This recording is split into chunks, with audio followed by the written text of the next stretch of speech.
ಕೇಂದ್ರ ಸರ್ಕಾರದ ಮಹತ್ವಾಕಾಂಕ್ಷಿ ಯೋಜನೆಗಳಲ್ಲಿ ಒಂದಾದ ಪ್ರಧಾನಮಂತ್ರಿ ಮಾತೃವಂದನಾ ಕಾರ್ಯಕ್ರಮ ಚಿಕ್ಕಮಗಳೂರು ಜಿಲ್ಲೆಯಲ್ಲಿ ಯಶಸ್ವಿಯಾಗಿ ಅನುಷ್ಠಾನಗೊಂಡಿದೆ. ಅನೇಕ ಫಲಾನುಭವಿಗಳು ಈ ಯೋಜನೆಯ ಪ್ರಯೋಜನ ಪಡೆದುಕೊಂಡಿದ್ದು ಅವರ ಬದುಕಿಗೂ ಆಸರೆಯಾಗಿದೆ. ಈ ಯೋಜನೆ ಸಾರ್ವಜನಿಕರ ಮೆಚ್ಚುಗೆಗೂ ಪಾತ್ರವಾಗಿದ್ದು ಈ ಕುರಿತು ಒಂದು ವರದಿ.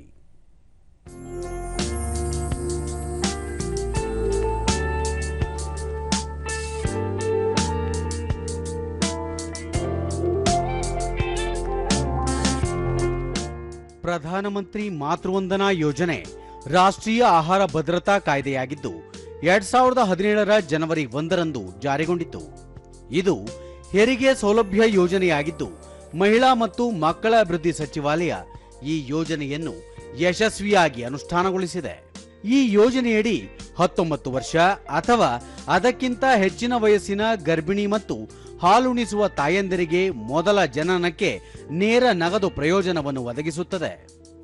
ಕೆಲ ನಿಯಮ ಮತ್ತು ಷರತ್ತುಗಳಿಗೆ ಒಳಪಟ್ಟು ಫಲಾನುಭವಿಗಳಿಗೆ 5,000 ರೂಪಾಯಿ ನಗದು ಪ್ರಯೋಜನವನ್ನು ಕಂತುಗಳಲ್ಲಿ ಪಾವತಿಸಲಾಗುತ್ತದೆ. ಗರ್ಭಿಣಿ ಹಾಲುಣಿಸುವ ತಾಯಂದಿರಲ್ಲಿ ಆರೋಗ್ಯಕರ ನಡವಳಿಕೆಯನ್ನು ಉತ್ತೇಜಿಸುವುದು ಈ ಯೋಜನೆಯ ಮುಖ್ಯ ಉದ್ದೇಶವಾಗಿದೆ. ದೂರದರ್ಶನದೊಂದಿಗೆ ಫಲಾನುಭವಿ ಪ್ರತಿಭಾ ಗರ್ಭಿಣಿ ಮತ್ತು ಬಾಣಂತನದ ಅವಧಿಯಲ್ಲಿ ತಮಗೆ ಬೇಕಾದ ಅವಶ್ಯಕತೆಗಳನ್ನು ಪಡೆಯಲು ಈ ಯೋಜನೆ ತುಂಬಾ ಅವಶ್ಯಕವಾಗಿದೆ. ಇನ್ನೂ ಹೆಚ್ಚಿನ ಸಂಖ್ಯೆಯಲ್ಲಿ ಮಹಿಳೆಯರು ಇದರ ಪ್ರಯೋಜನ ಪಡೆಯಲಿ ಎಂದು ಹೇಳಿದರು. ಈ ಒಂದು ಯೋಜನೆಯಿಂದ ಒಂದಿಷ್ಟು ಜನರಿಗೆ ಸಹಾಯ ಆಗುತ್ತೆ. ನನಗೂ ಕೂಡ ತುಂಬಾನೇ ಸಹಾಯ ಆಗಿದೆ. ಆ ಸಮಯದಲ್ಲಿ ಬೇಕಾಗಿರುವಂತಹ ಪೌಷ್ಟಿಕತೆ ಇರಬಹುದು ಅಥವಾ ಯಾವುದೋ ಆಸ್ಪತ್ರೆ ಖರ್ಚುಗಳಿರ್ಬೋದು, ಅದನ್ನ ಈ ಒಂದು ಮಾತೃವಂದನೆ ಯೋಜನೆಯಿಂದ ಬಂದಿರುವಂತಹ ಹಣಕಾಸಿನ ಸಹಾಯದಿಂದ ನಾವು ನೀಗಿಸ್ಕೊಂಡಿದ್ದೀವಿ. ತುಂಬಾನೇ ಸಹಾಯ ಆಯಿತು.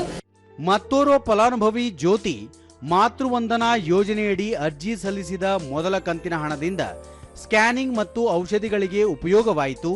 ಹೆರಿಗೆಯ ನಂತರ ಬಾಕಿ ಮೊತ್ತವು ಜಮೆಯಾದ್ದರಿಂದ ಮಗುವಿಗೆ ಬೇಕಾದ ಅಗತ್ಯ ವಸ್ತುಗಳನ್ನು ಕೊಳ್ಳಲು ಸಹಾಯವಾಯಿತು ಎಂದರು.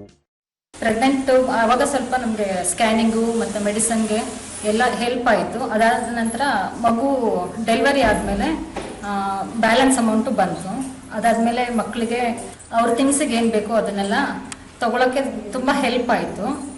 ಅಂಗನವಾಡಿ ಕಾರ್ಯಕರ್ತೆ ಸುಮಾ ಮಹಿಳೆಯರು ಗರ್ಭ ಧರಿಸಿದ ನಂತರ ಅಂಗನವಾಡಿಗೆ ಬಂದು ನೋಂದಣಿ ಮಾಡಿಸಿದರೆ ಅವರಿಗೆ ತಾಯಿ ಕಾರ್ಡ್ ವಿತರಿಸಲಾಗುವುದು. ನಂತರ ಪಿಎಂ ಮಾತೃವಂದನಾ ಯೋಜನೆಗೆ ಅರ್ಜಿ ಸಲ್ಲಿಸಿ ಫಲಾನುಭವಿಗಳಿಗೆ ಯೋಜನೆಯ ಮೊತ್ತ ದೊರೆಯಲು ಸಹಕರಿಸಲಾಗುವುದು ಎಂದು ಹೇಳಿದರು. ಕೆಲಸಕ್ಕೆ ಹೋಗ್ತಾ ಇರ್ತಾರೆ, ಅವರಿಗೆ ಅನುಕೂಲ ಆಗೋ ರೀತಿ ಅವರಿಗೆ 3,000 ರು ಪೌಷ್ಟಿಕಾಂಶಕ್ಕೆಲ್ಲ ಬರುತ್ತೆ. ಅದೇ ತರ ಡೆಲಿವರಿ ಆಗಿ 3.5 ತಿಂಗಳಾದ್ಮೇಲೆ ಮಕ್ಕಳಿಗೆ 2,000 ರು ಅನುಕೂಲಕ್ಕೆ ಆರೋಗ್ಯ ತಪಾಸಣೆಗೆ ಬರುತ್ತೆ. ಹಾಗಾಗಿ ಅವ್ರಿಗೆ ಉಪಯೋಗ ಆಗುತ್ತೆ. ಎರಡನೇ ಹೆಣ್ಮಗು ಆದ್ರೆ ಮಾತ್ರ ಅವರಿಗೆ ಎರಡನೇ ಕಂತು ಮಿಷನ್ ಶಕ್ತಿ ಯೋಜನೆ ಅಡಿಯಲ್ಲಿ ಸಿಕ್ಕತ್ತೆ.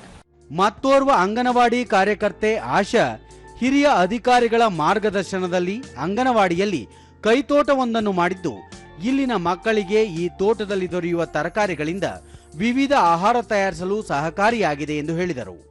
ಎಲ್ಲ ಏನೇನು ತರಕಾರಿ ಅಂತ ಎಲ್ಲದಕ್ಕೂ ವಿವರವಾಗಿ ತಿಳಿಸೋದ್ರಿಂದ ಮಕ್ಕಳು ತಿನ್ನೋದ್ರಲ್ಲಿ ಆಸಕ್ತಿ ವಹಿಸ್ತಾರೆ.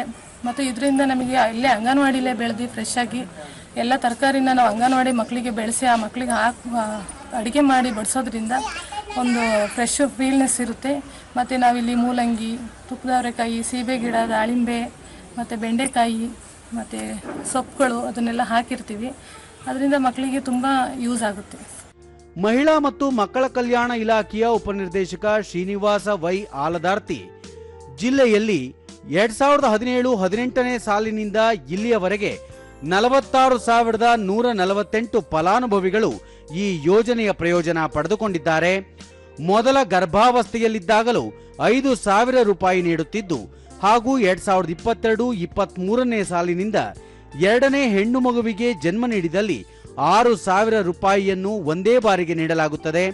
ಈ ನಿಟ್ಟಿನಲ್ಲಿ ಜಿಲ್ಲೆಯಲ್ಲಿ ಪ್ರಧಾನಮಂತ್ರಿ ಮಾತೃವಂದನಾ ಯೋಜನೆ ಯಶಸ್ವಿಯಾಗಿ ಅನುಷ್ಠಾನಗೊಳ್ಳುತ್ತಿದೆ ಎಂದು ತಿಳಿಸಿದರು. 46,148 ಫಲಾನುಭವಿಗಳು ಸಿನ್ಸ್ ಫ್ರಮ್ ಬಿಗಿನಿಂಗ್ 2017-18ರಿಂದ ಇಲ್ಲಿವರೆಗೂ 46,148 ಫಲಾನುಭವಿಗಳಿಗೆ ಈ ಒಂದು ಬೆನಿಫಿಟ್ ಕೊಟ್ಟಿದ್ದೇವೆ.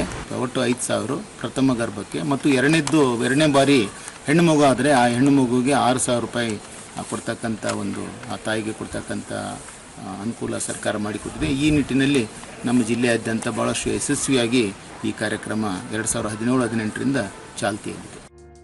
ಕೇಂದ್ರ ಸರ್ಕಾರ ಜಾರಿಗೆ ತಂದಿರುವ ಪ್ರಧಾನಮಂತ್ರಿ ಮಾತೃವಂದನಾ ಯೋಜನೆಯಿಂದ ಸಾಕಷ್ಟು ಮಹಿಳೆಯರಿಗೆ ಅನುಕೂಲವಾಗಿದೆ. ಈ ಮೂಲಕ ಪೌಷ್ಟಿಕ ಆಹಾರ ದೊರೆಯುವುದರಿಂದ ಮಹಿಳೆಯರು ಉತ್ತಮ ಆರೋಗ್ಯ ಕಾಪಾಡಿಕೊಳ್ಳಬಹುದು. ಜೊತೆಗೆ ಮಗು ಕೂಡ ಆರೋಗ್ಯವಂತವಾಗಿ ಜನಿಸಲು ಸಹಕಾರಿಯಾಗಿದೆ.